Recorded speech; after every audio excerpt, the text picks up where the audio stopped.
and welcome to the Tom Clark Weekly Speed Report. I'm your host, Tom Clark, along with co-hosts Corey Carroll and Colton Jacobs, here to bring you weekly insight on all things NASCAR, with a review of past week's races and a preview of upcoming events on the NASCAR Sprint Cup Series schedule. Remember, you can follow us on Twitter at TCW Speed Report and email us your questions and concerns at tcwspeedreport@gmail.com. And I would like to welcome my co-hosts for the evening, Corey Carroll and Colton Jacobs. How are you guys tonight? Doing great, Tom. I figured as much. Yeah, I'm not quite as on Colton's level of great, but I'm pretty stoked as well. Of course, we've had a hiatus the past few weeks, and let us do some explaining. After the Bristol race, it was a little late for us to record the podcast, and some other scheduling conflicts. After Richmond, Colton came down with what we believe is the flu, so we had to postpone that. But of course, we're talking about our most recent race, the Geico 500 at Talladega Superspeedway, won by the Pied Piper, Dale Earnhardt Jr. Yes. An exciting win. We have a lot to talk about that, but I want to get something. I don't want to say out of the way, but I want to touch on something that we meant to do after Bristol, and that is we're going to dedicate this edition of the Speed Report to the Mr. Steve Byrnes. I was very for somebody in the limelight. It was the most emotional I ever felt after someone's passing. And I have had the pleasure of witnessing Steve Byrnes at the All-Star race a few years back. They were shooting a live version of, I think, NASCAR Race Day with co-hosts Kenny Wallace and Jimmy Spencer. And every time they would cut to commercial, Jimmy and Kenny would turn around, cut up with the fans. But we were sitting behind Steve Byrnes, and Steve was on top of everything. As soon as the camera cut, he was shuffling his notes. He was highlighting things he wanted to talk about next. He was very thorough in his field, and our prayers and thoughts and concerns are continued with his friends and family. Yeah, Steve Byrnes is one of those guys when you look at people like him and Dr. Jerry Punch, and to a certain extent, Mike Joy and Ken Squire and all the people who were around the sport or still are around the sport that nobody can say a bad word about. Steve Byrnes is in that category. It's certainly unfair that he's no longer with us, and he was only 56 years old. And to me, the biggest thing is his son only being 12 years old, and now has to go through the rest of his life without his father, which is difficult enough at any age. But when you're trying to become a man and transition from childhood to manhood without your dad, that's got to be one of the most difficult things in your life. So I share your sentiment, Tom, as far as keeping the family in my thoughts. I think that's something that we should all do, because they've got, this is tough enough, but the future is tough for certain members of that family as well. Agreed. Yeah, and I've been touched personally, having a family member battle cancer, and it's a tough thing to go through, and I can definitely empathize with Bryson and Karen Byrnes, what they went through having to watch him, and what Steve had to go through. I know he fought really hard, and I was talking to somebody, and Steve Byrnes is one of those guys you took for granted that he was reporting. Like, I always loved when Steve Byrnes was reporting or in the pit lane talking, but I never really realized how much I loved his reporting and him as just a person and what he did for the sport till he's gone. I experienced that the first time with Benny Parsons, and I remember how much I loved hearing Benny Parsons when he was in the NBC booth, and then when he was gone, I was like, man, I miss Benny. And it's the same way with Steve. We really lost a great person. all that I agree with, and just sitting here talking about it, it's I'm not one easy to start showing my emotion, but I do feel lumps in my throat when I talk about him. And like you said, it's eerie. It's almost eerie to listen to any past races that he's covered and think, in one sense, you think you're excited to hear him, and then reality sets in that, again, he's no longer with us. But I appreciate the time we were able to have him and enjoy his style of his reporting. Mm-hmm. So then we move on to the review of the Food City 500 at Bristol Motor Speedway. In honor of Steve Byrnes. We had the pole sitter Matt Kenseth. He also won the race. Led 47 of the 500 laps, or actually 503 laps, I'm sure, since the green-white checkered. Yeah.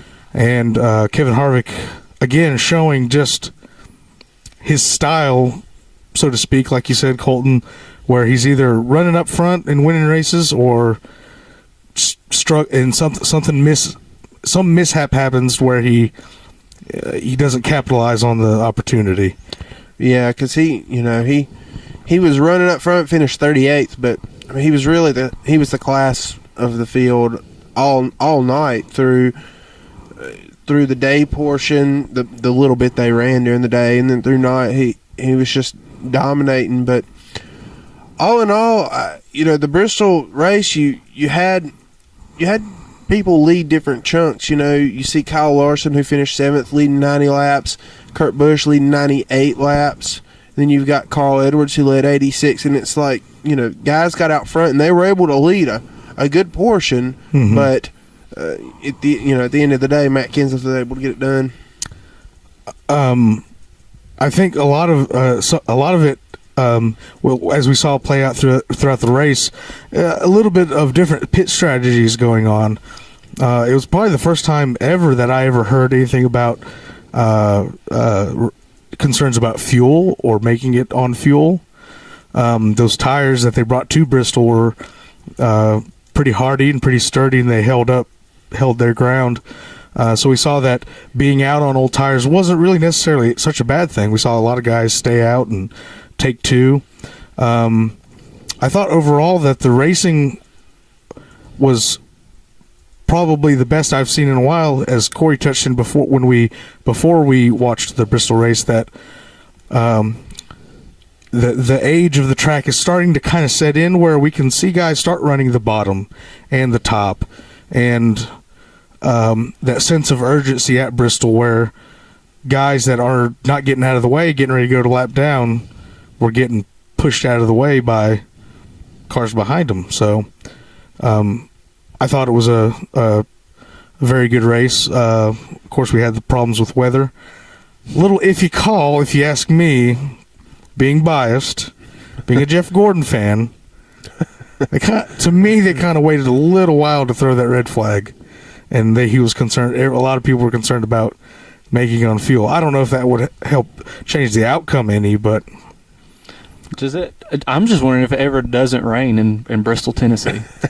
It's like trying to race in damn Hawaii. I don't know, man. It wouldn't be a good idea to race in Hawaii because Kilauea is like blowing. Oh yeah, they have volcano delays. Yeah, that'd probably be a pretty big red flag. They have a red flag. The track is burnt to a crisp. If they do like they did when Montoya hit the jet dryer at Daytona, they could send Daryl bunch of Tide on it. Yeah, I was gonna say they could send Daryl out there, put some Tide on it to clean it right up. Well, and I know you had the Penske cars wreck each other during that first little segment, and then I can't remember if it was Joey or if it was Brad, but one of them was complaining, we shouldn't have been out there, blah blah blah blah blah. But they were just trying to do the best they could to get the race going. Absolutely, yeah. I mean, they'd been waiting a while to get racing. I think maybe they were a little bit antsy, and being two hot shoe drivers like they are, they just. And let me rephrase. I know you're chomping at the bit. They didn't wreck each other. Brad got loose, and then Joey had nowhere to go. So let me rephrase. He was talking to me, by the way. Yeah, you had that gleam in your eye to correct me. No, I was going to let it pass. You brought your own mistake up, not me. No, I don't buy it. I wasn't going to say a word. I was trying to, but you talked over me for longer than I wanted, so I stopped. Okay. And of course, we're gonna review one of my favorite titles, the Toyota Owners 400 at Richmond International Speedway. Tom probably Raceway. hopes this becomes like the Toyota Sprint Cup Series or the Toyota Cup Series. Everything's going my way in the wrong way. The Tom Clark 400 at Richmond. Yeah, Presented by Toyota. yeah. I was really excited that we had 2 short tracks in a row. Joey Logano sat on the pole, which wasn't a surprise. These Penske cars are fast. The dark horse, the literal dark horse of the sport, the black sheep, the black mamba, the big storm, whatever you want to call him. I had a feeling that Kurt Busch would be strong because he is a Stuart Haas teammate with Kevin Harvick. They've been running good here lately, but man, did he put on a show by leading 291 of the 400 laps at Richmond. Track was green, track was rubbered up, in traffic, out of traffic, didn't matter. Well, one, I was disappointed that it didn't get it on Saturday night. I love the racing under the lights at Richmond, but they had to send it on to Sunday. And was that seemed like kind of an early call to me? Well, they looked at the radar and they saw that. Okay, that's fine. I got it now. Well, it's kind of funny because at Bristol, they said, "Oh, we'll wait all night, midnight, don't matter, 1 o'clock in the morning, we'll run it." Starts raining at Richmond. We're running tomorrow. Yeah, yeah, exactly. That's what I'm saying. You know, and well, their argument was. I forget what the argument was. Something about this car setups, from what I understand. They would be drastically different, or yeah, so, I don't know. Like, well, duh. Anyway. Yeah, that's kind of crazy to think about because I'm sure Matt Kenseth said we're going to set this car up to run during the afternoon, and then let's run it at night. I don't know if I'm still talking to the podcast or not. But, so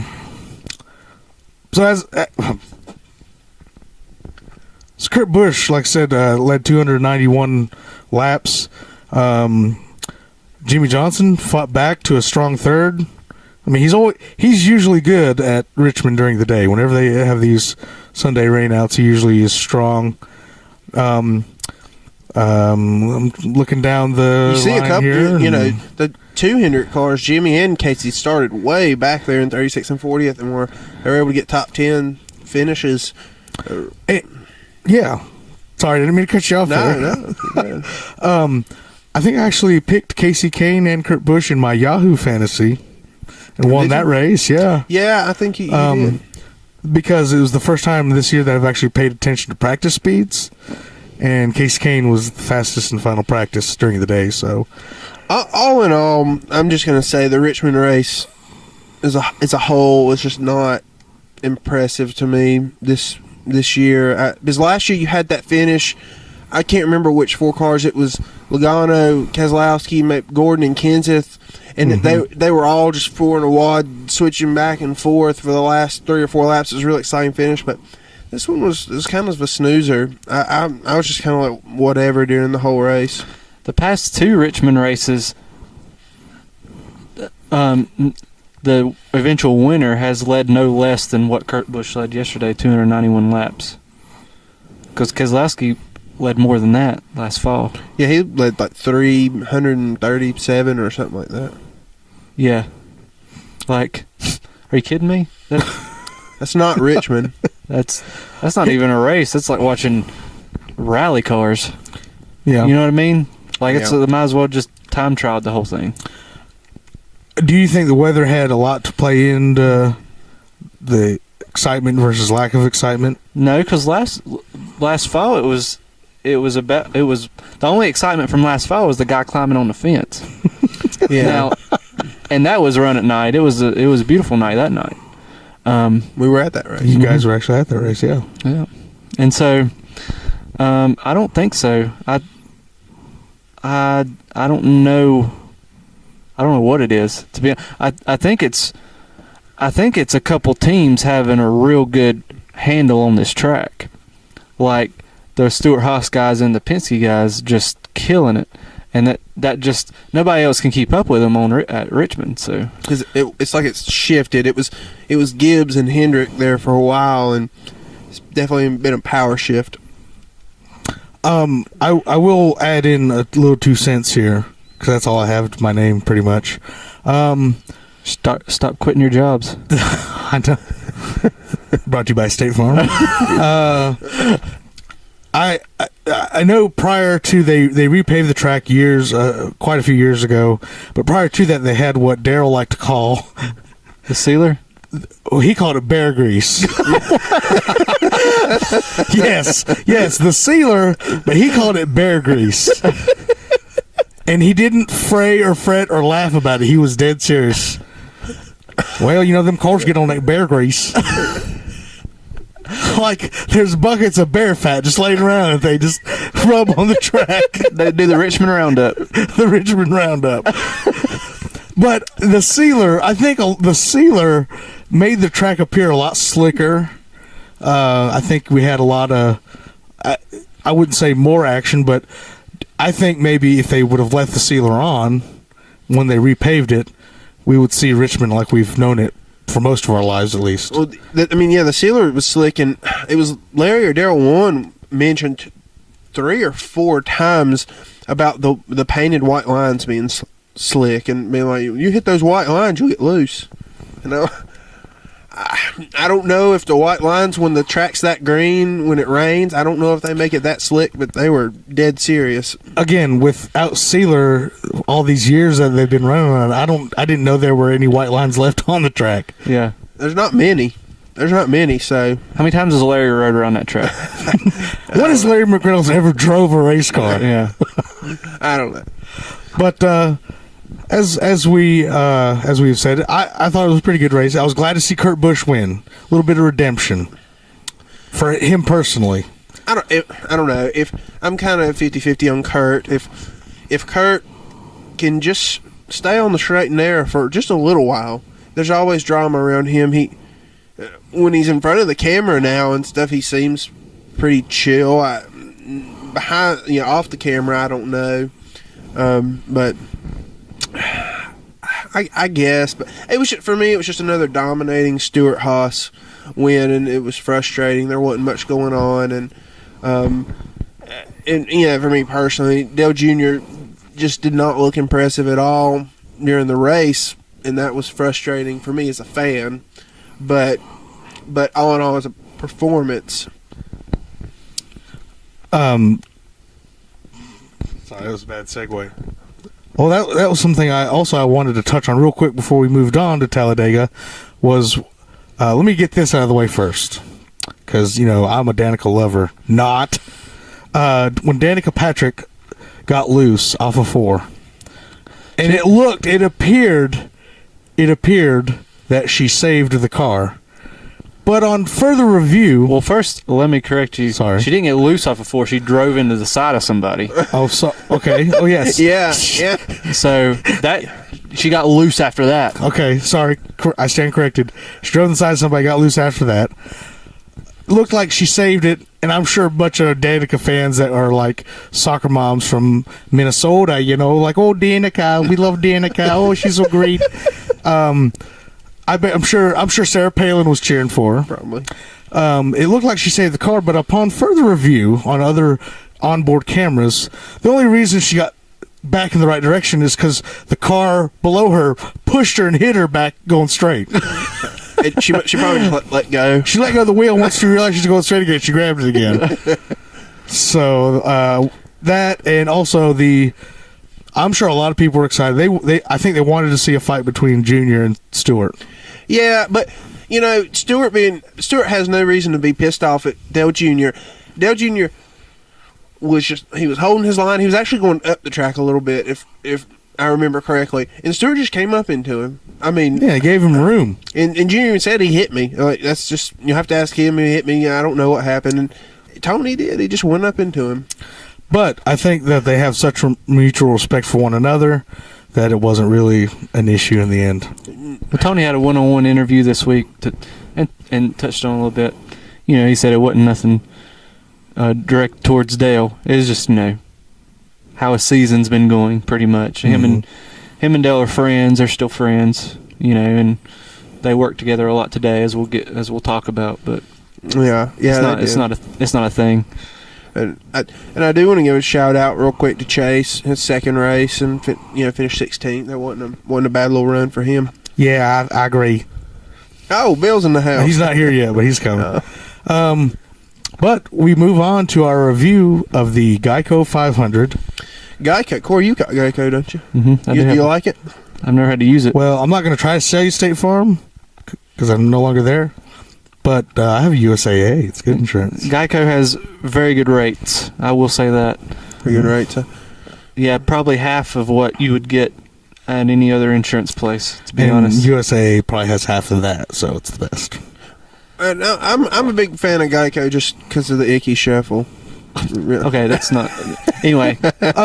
Yes, we move on to the Geico 500 at Talladega Superspeedway. I'm always excited when we go to Talladega. I like it better than Daytona when it comes to restrictor plate tracks. Jeff Gordon, my man, starting on the pole. Yeah. Gordon was really, really fast in qualifying. Had 3/10 on second. Really, really just blew it out of the water. I didn't hold my breath, though. I was like, this is just too good to be true. It's going to be a repeat of, and it practically was a repeat of Daytona earlier this year.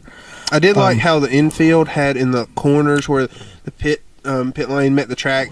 Each corner had the reddish 24 on each. Mm-hmm. I like that. That was nice. Of course, Dale Earnhardt Jr. winning the race, led 67 laps. We saw a lot of jockeying for position. Different lanes would get momentum.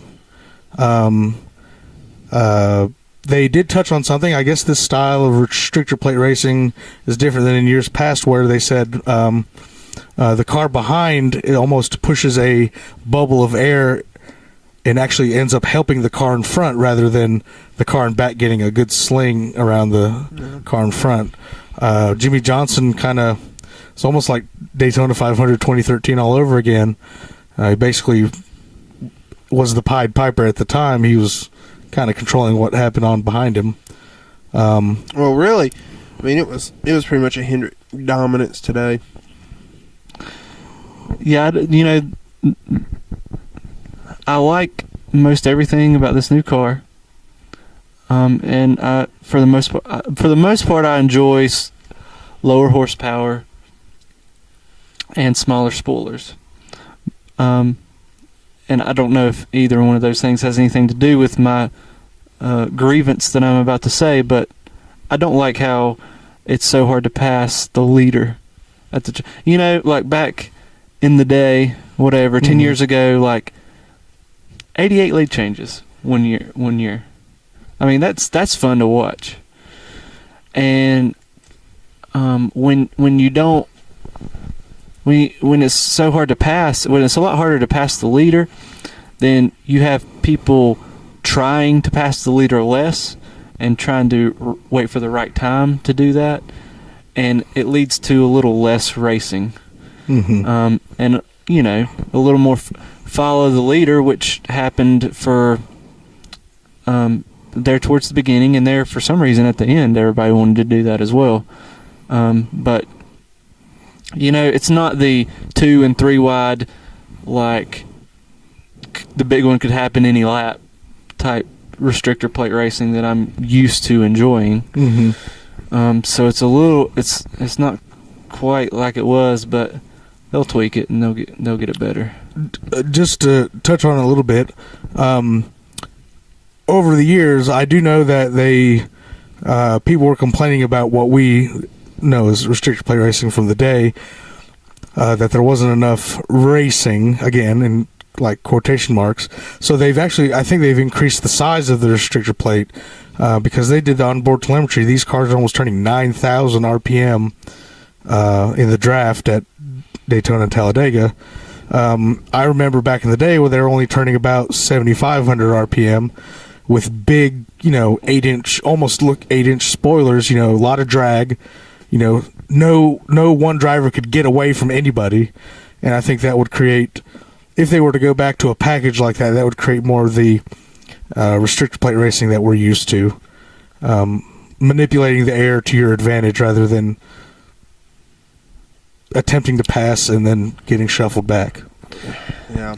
And so going through the race, the big one happened on lap 21. Mm-hmm. And that was a product of aerodynamics because Trevor Bayne got turned around with the help of Menard going around the outside and Kurt Busch coming to his inside, putting him in the middle, coming off the corner. And he just lost. It brought the rear end around, and he overcorrected and hit the wall and collected several cars there. So it's very, plate racing is very, very touchy aerodynamically. Yeah, it's. I guess I would say that is still a characteristic of plate racing. And also, the drivers were talking about how loose the cars were on the straightaway. And then it wasn't until they got into the corner and the car loaded up, with all the weight shifting to one side of the car to where it got manageable or, whatever, drivable. And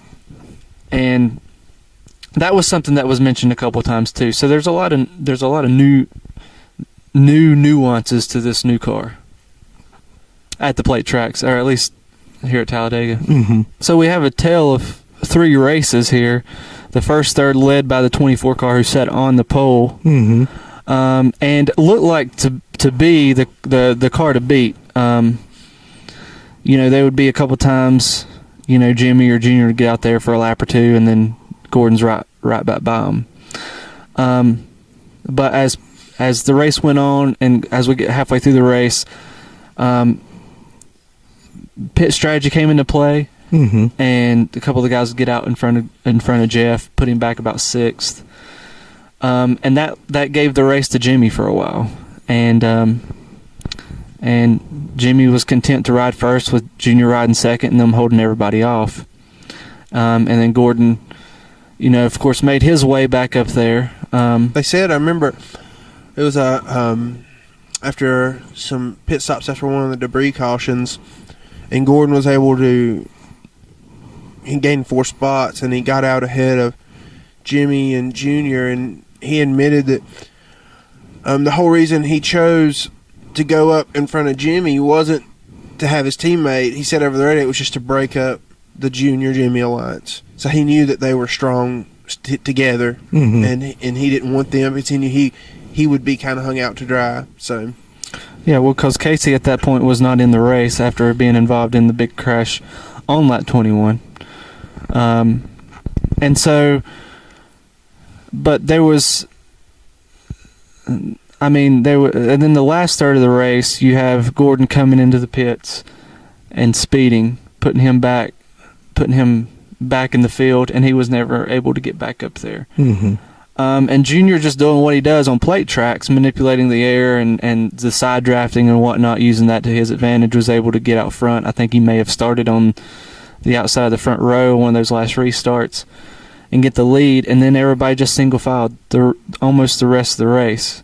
So the big concern was Junior's water temperatures because he got debris on the grill, and it became an issue with about 10 laps to go, and the temperature started creeping up with about 7 to go. They were kind of redlined, they were pegged. It was as hot as it could get, but with the pressurized cooling system that they have, as long as the water didn't spew out, it was going to be all right. So the water held, and everybody just waited too late to make their move. I mean, they didn't know. You had you had Jimmy behind Junior, who was going to follow him to the end and try to make a move at the end, and then you had Denny and Ryan Blaney behind them, and they really didn't know what each other was going to do. Ryan Blaney's a rookie. He was appealing to his veteran co-racers out there to kind of dictate what he did. And so everybody just kind of dragged their feet and didn't make a move, and Junior's water temperatures held out, and he just really, it was kind of an easy win. I will say that for me the tension rose when I think Hamlin went below Blaney to start shuffling up there, I think with about 3 to go, because then you really throw a wrench into the whole thing and you're waiting for the outcome. I'm gonna guess that it is a product of the new aero package, but all in all, I thought it was somewhat of a scramble to the finish, and it was. I was glad to see Junior get a win at Talladega. Certainly one of his strengths, and I will say, I said when we heard it that it was probably the most emotional that I've heard Dale Jr. in a post-race interview, and we're gonna take a listen to that right now. Matt Yoakum in victory lane.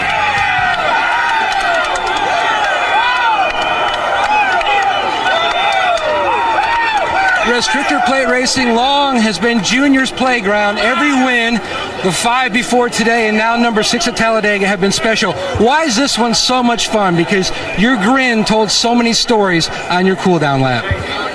It's just real emotional. I haven't won here in a long time. It was my daddy's birthday a couple days ago, and just real emotional, man. I've been, everything's just so good for me right now. My personal life and my race and the team I'm with. I don't know why. I don't feel like I deserve it, but I just feel overcome, with a lot of emotion, and been a long time since I won here. We run so good here, and to not win here in so many races, it bothers you. I want to thank Nationwide and my team, my guys, Greg, Kevin, all the guys from last year. I'm sure they're happy. Steve and all those guys have moved on.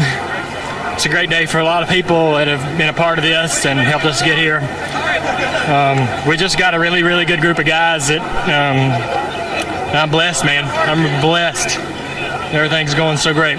Steam coming from the car, your teammate behind you. You were trying to anticipate when he would make his move. Yeah, I didn't know what he had up his sleeve, and maybe they got busy behind him and he couldn't form a run.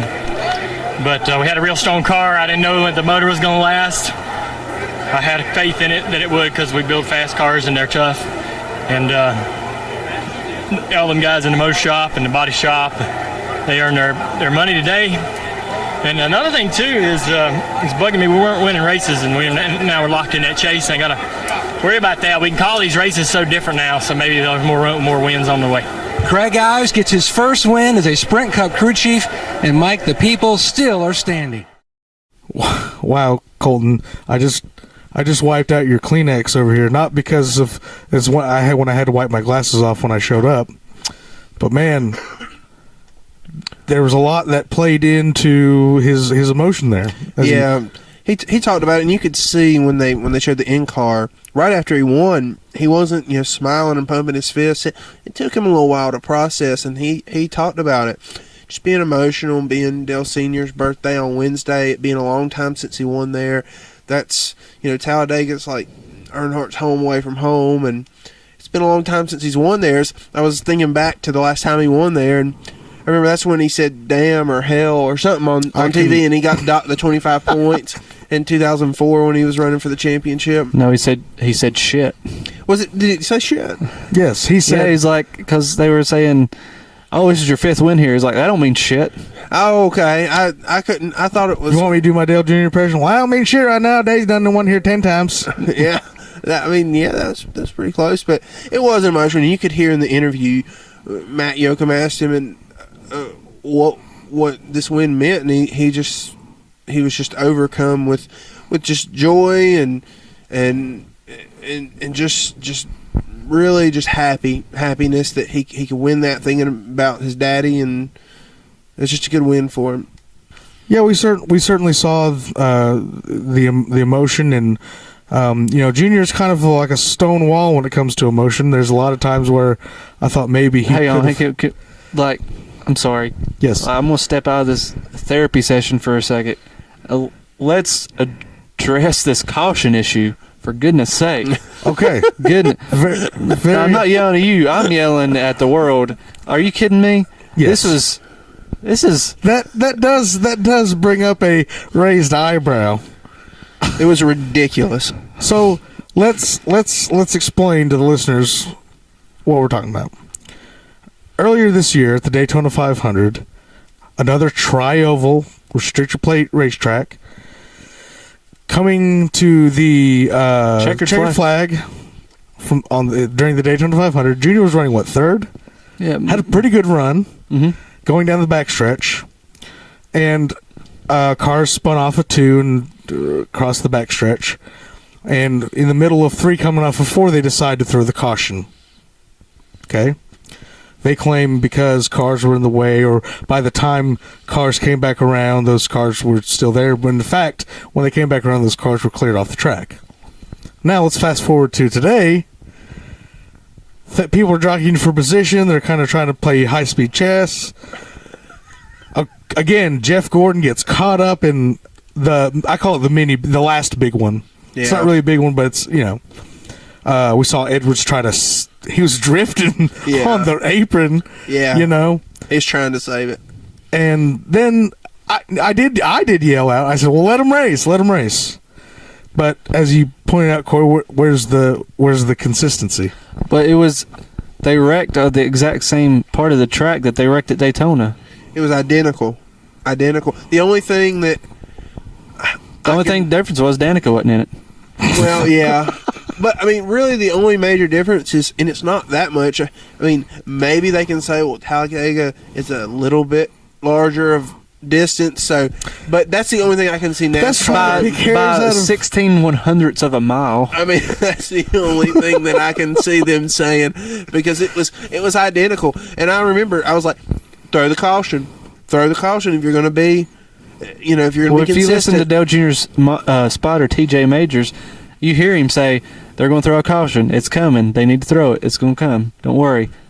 But no, they just had to. Come on. I'm trying to not sound like a homer here, because, Dale Jr. still won the race. Mm-hmm. And I'm happy about that, but that wasn't the right call to let them race back. It just wasn't. Yeah. Now, if they had let them do that in Daytona, and then it happened, they let them race in. Okay, well, you're being consistent, but be consistent one way or the other. Yeah. This kind of reminds me of days of old, like when I first started getting into NASCAR, where there was a lot of questions raised about the consistency of calls, the officiating calls being made. Unfortunately in our sport, we don't have referees out there standing on the apron throwing penalty flags, things like that. But the officials are kind of out of sight. They're in the stand or the booth and making those calls. But there is a little bit of an inconsistency in regards to when or when not to throw caution, when or when not to call a race for weather, when or when not to throw a red flag. So I'm sure Brian France and the folks at NASCAR are probably going to get a lot of contact attempts here in the next few weeks. Yeah. And we're going to preview the funniest name I've ever heard for a race, the SpongeBob SquarePants 400 at Kansas Speedway. I don't know why SpongeBob's sponsoring this race. I don't know either. That wasn't a good one. God, what a name. That's like calling it like the Rugrats for him. The Reptar 300 at Phoenix. You just kind of did that. All right, what about Kansas, Tom? Well, Kansas, it just You know what I hate? what do you hate? Every time somebody mentions how great Kansas is, they always talk about the casino. Like, that affects us somehow. I've never even been to a casino. Yeah, like, well, Kansas is such a great track. They have that big casino. I know that's like how's that going to help me that's enjoy like this talking race? about that's like that meatball thing you sent us and showed us that Talladega has. That's like talking about how Talladega is a great race because they got that cheesy meatball. They got a thing. 1 pound meatball filled with cheese and pasta, and topped with gravy and deep fried. So, I wasn't going to call it great, but I was going to say that I think, and we kind of went back and forth like when we talked about the Atlanta race, that they repaved, they reconfigured the track, they added progressive banking, but I think the freeze and thaw cycle of the harsh winters out in Kansas is kind of, you can start seeing the asphalt kind of buckle up a little bit. Kansas, because it's so far out in the middle of nowhere and so rare, and Dorothy was from Kansas and from the Wizard of Oz. Wait, give me a second to explain myself as the crazy host. So it's way out there, and there's tornadoes and weird things happen, time warps. I would almost go out on a limb and say that I think the Roush Fenway racing team will do strong at Kansas. Yeah, that's a bold prediction. Because Are they going to go visit the Wizard first? They might need to. I wish for a car that'll run up front.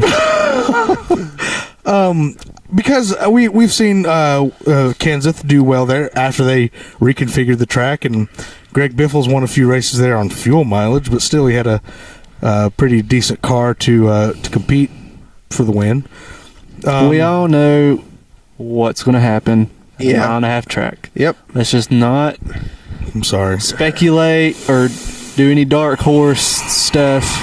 This is going to be extreme. I mean, honestly, I don't know if you guys have noticed this the past couple of years. And this is rarely the case, but I feel like the day race has been more exciting than the night race in Kansas the past couple of years. And usually the night races at places are more exciting, but the past couple of years, the night. I mean, I know Gordon won the night race last year, and Tom, but I know you're happy about that. But I remember the day race last year being a lot more exciting. So I'll be interested to see. I don't know why that is, but The most exciting thing last year's race is the lights went off. Yeah. Or what about the closer's closing rate on Gordon? oh yeah, I mean he was rim riding. What was that? Yeah. Is that what they're guess. calling it nowadays? Guess Gordon. That was where Danica finished sixth. I didn't know. Been that long, huh? Yeah. Yeah. So I think because we talk about Corey's theory, I think we need to add a new law to this law of physics we're trying to build. That Corey's theory only applies to tracks 1.5 miles or to 2 miles. Well, no, 1.5 miles or larger. That's not a plate track. That's right. Yeah, that's the new formula we've tested and found out true. Because I agree. It's probably going to be a very. Is this fantasy picks? We're going to fantasy picks. No. Okay. What the heck? Segue. That's what he was exactly what he was trying to do. Right. Oh, So that leads us to our fantasy picks, because Corey's theory is going to apply here. Let's just do a quick rundown of these standings. I'm mathematically eliminated, Corey said, at 220 points. Corey has 342 points. He is the points leader, and Colton is. You're only 30 points behind. 312 points. I'm hanging tough. Well, it's not like you got any competition or anything for second. Well, I had there towards the middle. I had that 1 point day, that 9 point day, and that 8 point day. And if you look over at Corey's column, he's all double digits, but that one day. So those 3 days really hurt me. I have as many single digit days as you do, Tom. No. None of the listeners know what you're talking about when you say single-digit days. Well, single digits in points earned. Okay. Single digits in points earned means they finished very badly that day. Our points go the same way that NASCAR's points go. Yeah, but you were pointing to the thing and saying single-digit days. Yeah, sorry. When you talk about points, you either got to talk about single digits or double digits. Larry's so my Kansas pick, and I'm going to grab him while I can. I'm going to go with Mr. Brad Keselowski. Oh, Brad. Yeah, he's going to be strong, but only because I've wanted to go with Logano at a couple other 1.5 mile tracks, but he's kind of has this sickness of running up front during the beginning and then fading towards the end. So, well, Brad's going to run well for you, but he's not going to have anybody for the person who's going to win the race. And that's my pick. Is Kevin Harvick. He's not going to be able to hold off old Harv. Hopefully, he drinks a lot of Budweiser that day. Well, Brad will probably drink a lot of Miller that day. Well, okay, you got me there. My guy's going to drink a lot of Pennzoil that day because I got Joey Logano. So, or Shell gasoline, whatever. I think I would stick with the oil. It's probably easier to go down. It's probably deadly, both of them. So, well, you might have to go for a kidney transplant. So that concludes our fantasy picks for the SpongeBob Squirrel Pants Junior Johnson's in the house. SpongeBob SquarePants 400 at Kansas Speedway, running this Saturday night. Yep. 7:30 on Fox Sports 1. Fox Sports 1. Fox Sports 1. We got to remember that. Yep. And we go to Mr. Jacobs for our green, white, checkered questions. All right. Well, our green flag question, we're going to go back to last weekend in Richmond. During the Xfinity Series race, you had that big fire in Brendan Gaughan's pit that injured two of his pit crew members. And we saw today a few teams, especially Paul Menard in the 27, I sound like Larry Mack now, wearing the full face helmets with the helmet socks going down. And those safety precautions are not mandated yet. Should those be mandated for the pit crew? I'm going to say yes.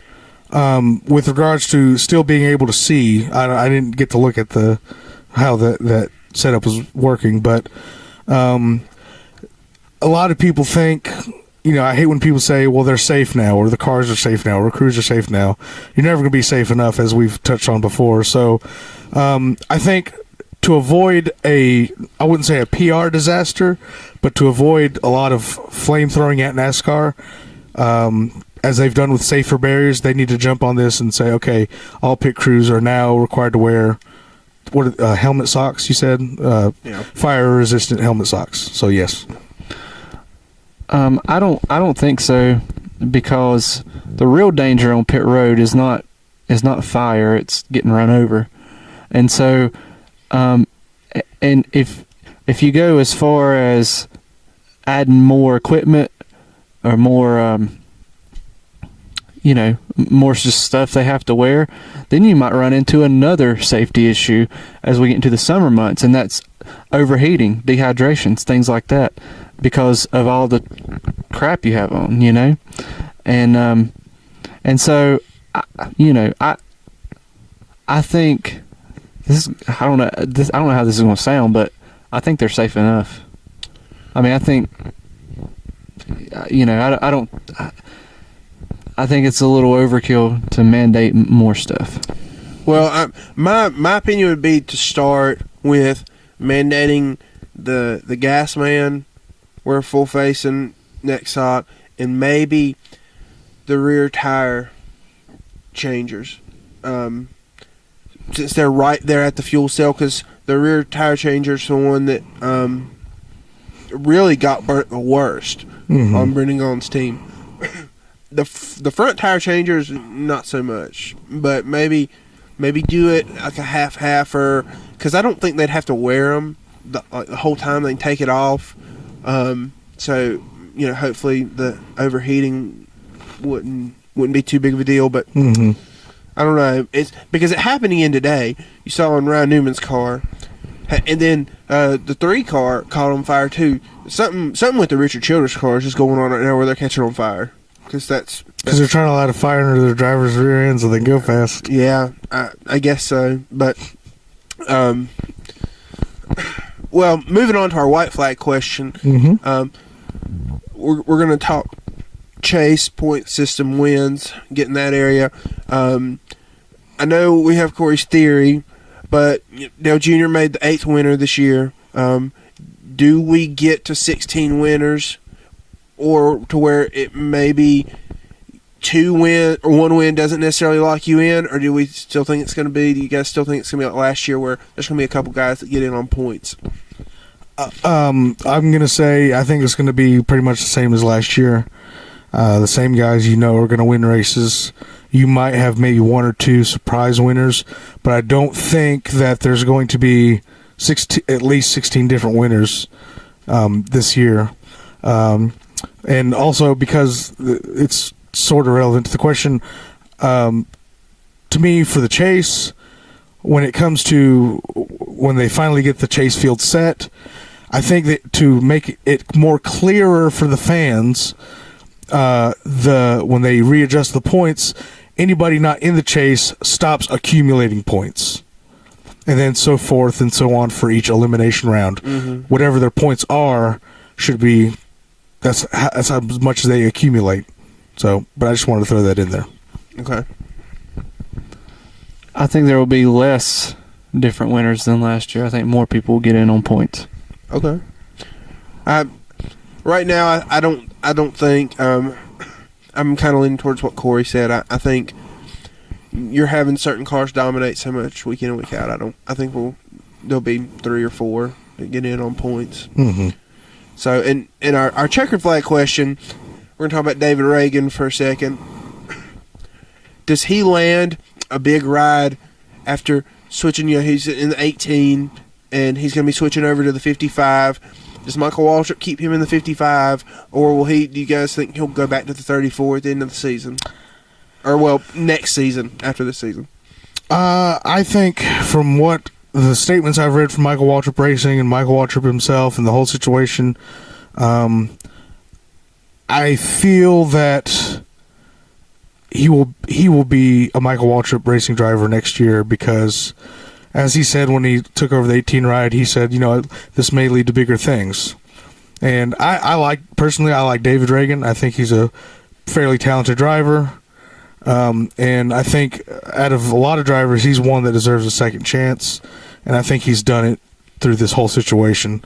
I think the people at Aaron's and the shareholders at Michael Waltrip Racing are really putting the pressure on whether or not Brian Vickers can figure out a plan to avoid having blood clots during the season. Mm-hmm. Yeah. Yeah, I tend to believe he will be in a Michael Waltrip car because I don't think he'll get any other rides because they're all taken or have people lined up to take them. So if he does, I think that's his best shot. Yeah. Yeah, I think right now Brian Vickers he's got more important things to worry about than racing. At this particular moment in his life, he can't quite seem to string together a good run. So I'd like to see David Reagan get another shot in a larger scale team. Absolutely. And with that, we close out this edition of the Tom Clark Weekly Speed Report. Be sure to join us next week as we review the SpongeBob SquarePants 400 at Kansas. Remember, you can follow us at Twitter at TCW Speed Report and email us your questions at tcwspeedreport@gmail.com. I'm your host, Tom Clark, signing out.